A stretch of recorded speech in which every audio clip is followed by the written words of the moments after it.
વિડીયોમાં મેં કંઈ અધૂરી વાર્તા હતી તે પૂરી કરું છું. તે માતાજીએ કીધું હતું કે જે જમીનમાં દાટેલું હતું અને બીજા દિવસે મંદિર બની ગયું અને તે મંદિરના છોકરીના જોઈને અને તરત જ વિચાર આવ્યો કે હું કદાચ મને સપના આવતું હતું ને સપનાને હું કદાચ ધ્યાન નથી લેતી અને બીજા દિવસે મંદિર સ્થાપિત થયું કે માં તમે મને જ કેમ આ પાત્ર બનાવ્યો અને મેં જ એવું તમે બીજા કોઈ ના દેખા તમે મને જ આ કાર્ય આપ્યું. તે કીધું દીકરા તારી ભાવના ને તારી ભક્તિ અને જેને મને જે આલું છે ને હું એને જ એ અવસર આપું છું કે અને એ જે ભાગ બની શકે એમ કરીને માતાજીને વસ્તુ આપી અને કે માં હવે આ મંદિર તો તમને બનાવડાવ્યું છે પણ મને તો આ મંદિરના વિશે તમારા વિશે તમારી ભક્તિના વિશે જ્ઞાન નહીં. હું તો તમારા વિશે કંઈ જાણતી નથી અને તમારા વિશે કંઈ જ્ઞાન નહીં.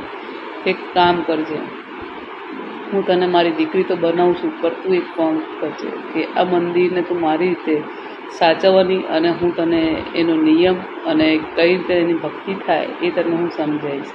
તો કે હા માં તમે મને સમજાવજો પણ મારા ઘરના લોકોને માનતા નથી અને તમારી ભક્તિથી દૂર ભાગે છે બરાબર, પણ હું તમને મને જેમ કેવું કહો છો તેવું હું કરવા તૈયાર છું. અને આગળની વાર્તા સાંભળી હોય તો જય માતાજી.